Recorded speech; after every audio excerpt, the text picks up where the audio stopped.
Welcome to bird media. నేను మీ పవన్ కృష్ణమూర్తి. ఇది చాలా ఫన్నీ న్యూస్ అండి. ఇది ఎవరో డెరిగేటివ్ చేసేది కాదు. డెఫినెట్గా చాలా ఫన్నీ న్యూస్ ఇది. ముందేంటి చూద్దాం ఒకసారి. తెలంగాణలో ఒక ఇన్ఫ్రాస్ట్రక్చర్ కంపెనీ అందరికీ తెలిసిందే, mega engineering and infrastructure limited. ఇప్పుడు మళ్ళీ ఒకసారి చర్చనీయాంశంగా మారింది.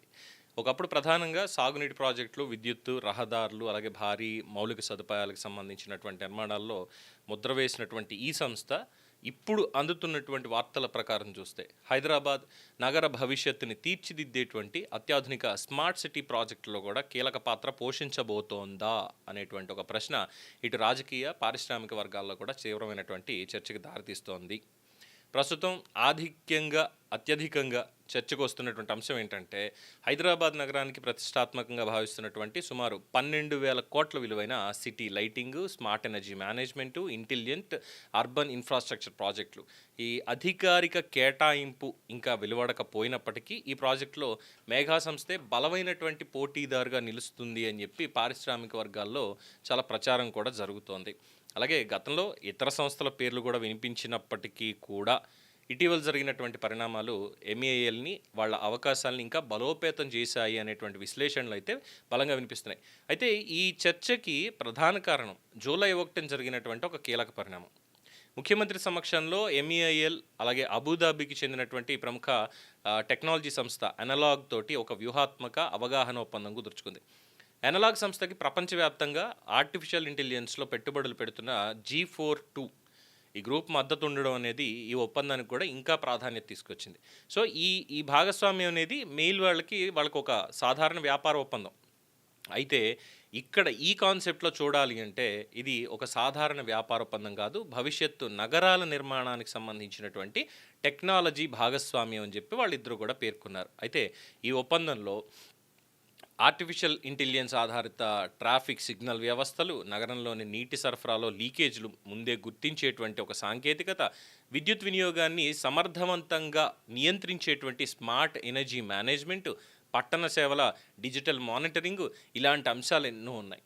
సో ప్రపంచవ్యాప్తంగా ఇప్పుడు కాగ్నిటివ్ సిటీస్గా పిలుస్తున్న కొత్త తరహా నగరాల అభివృద్ధికి అవసరమైనటువంటి సాంకేతిక పరిజ్ఞానాన్ని హైదరాబాద్లో కూడా అమలు చేయాలి అనేటువంటి దిశగా ఈ ఒప్పందాన్ని అయితే చూస్తున్నారు. సో ఇప్పుడు ఈ కారణంగా నగర సిటీ లైటింగ్ కానీ, స్మార్ట్ ఎనర్జీ మేనేజ్మెంట్ వంటి ప్రాజెక్టుల విషయంలో మెగా ఇంజనీరింగ్ వాళ్ళకి సాంకేతికంగా ఆధిక్యం లభించవచ్చు అనేటువంటి చర్చ అయితే జరుగుతోంది. ఇప్పటివరకు ప్రభుత్వం అయితే అలాంటి అధికారిక ప్రకటన అయితే చెయ్యలేదు. టెండర్ ప్రక్రియ, అర్హతలు, సాంకేతిక వాల్యుయేషను, ఆర్థికమైనటువంటి బిడ్స్ ఇవన్నీ దశలు పూర్తయిన తర్వాత తుది నిర్ణయం వెలువడేటువంటి అవకాశం ఉంది. అయితే దీంట్లో ఈ ఒప్పందంతో పాటుగా ఇంకో అంశం చర్చలోకి వస్తుంది. అనలాగ్ సంస్థకు నాయకత్వం వహిస్తున్నటువంటి అలెక్స్ కిప్మన్ గత చరిత్రను కొందరు ప్రస్తావిస్తున్నారు.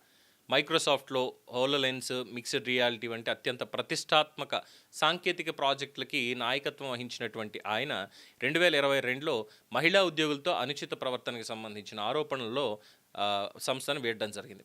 అట్ ద సేమ్ టైం అంతర్జాతీయ మీడియా సంస్థలు ఈ అంశం మీదనే కథనాలు వచ్చాయి. ఆరోపణల మీద మైక్రోసాఫ్ట్ తుది విచారణ వివరాలను బహిరంగంగా వెల్లడించలేదు.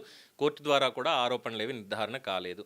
సో ఇప్పుడు ఈ చర్చ, స్మార్ట్ సిటీకి సంబంధించి ప్రాజెక్టుల మీద చర్చ జరుగుతున్న సమయంలో ఈ పాత వివాదాన్ని ఎందుకు తీసుకొస్తున్నారు? ఇది నిజంగా ప్రజా ప్రయోజనాల కోసమా, లేదంటే భారీ కాంట్రాక్టుల చుట్టూ సహజంగానే జరిగేటువంటి కార్పొరేట్ రాజకీయ పోటీ ఫలితమా అనేటువంటి ప్రశ్నలు కూడా వినిపిస్తున్నాయి. భారీ మౌలిక సదుపాయాల ప్రాజెక్టుల విషయంలో టెక్నికల్ సామర్థ్యంతో పాటుగా రాజకీయ విమర్శలు కూడా సహజంగా వస్తాయని పరిశీలకులు అంటూ ఉంటారు. ఇంకో పక్కన తెలంగాణ ప్రభుత్వం హైదరాబాద్ని ప్రపంచ స్థాయి నగరంగా తీర్చిదిద్దాలనే లక్ష్యంతో ముందుకు సాగుతోంది. అందులోనే ఈ స్మార్ట్ సిటీ.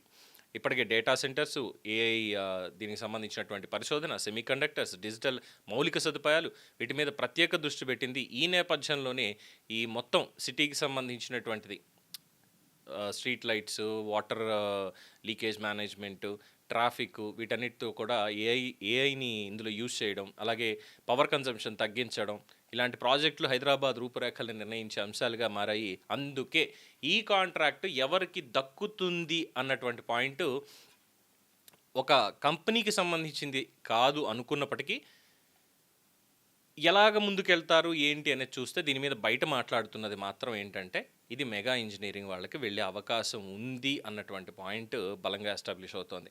మరి ఒకవేళ ఇది మెగా ఇంజనీరింగ్కి వెళ్ళింది అనుకుందాం, బీఆర్ఎస్ వాళ్ళు ఏ విమర్శ చేస్తారు అంటే కవిత ఆల్రెడీ చేస్తున్నారు కదా, కవిత ఆల్రెడీ విమర్శలు చేశారు. బయటకు వచ్చి ఏంటంటే గత 10 ఏళ్లలో అధికారంలో ఉన్నప్పుడు అన్ని ప్రాజెక్టులు తీసుకెళ్ళి మెగాకే ఇచ్చారు కదా, తెలంగాణ అదంతా కూడా ఆంధ్ర కాంట్రాక్టర్కే కదా ఇచ్చింది అన్నటువంటి పాయింట్ ఆవిడ ఎస్టాబ్లిష్ చేశారు. మంచిదే, కాన్సెప్ట్ మంచిదే. అయితే ఇప్పుడు ఇది మెగా ఇంజనీరింగ్ వాళ్ళకే వచ్చిందని అనుకుందాం, ఆ పేరు మీద వచ్చింది అనుకుందాం. ఏ పార్టీ ఉన్న అధికారంలో వాళ్ళకి మాత్రం వస్తాయి డెఫినెట్గా. అదే ఏం మాట్లాడతారు వెనకాల అనేటువంటిది.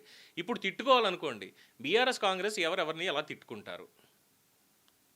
అదిగో మెగాకి ఇచ్చింది కాంగ్రెస్ అంటారా? మరి బీఆర్ఎస్ వాళ్ళు చేసింది ఏంటి అంటే, ఇది అసలైనటువంటి కామెడీ ఇక్కడ మనకి.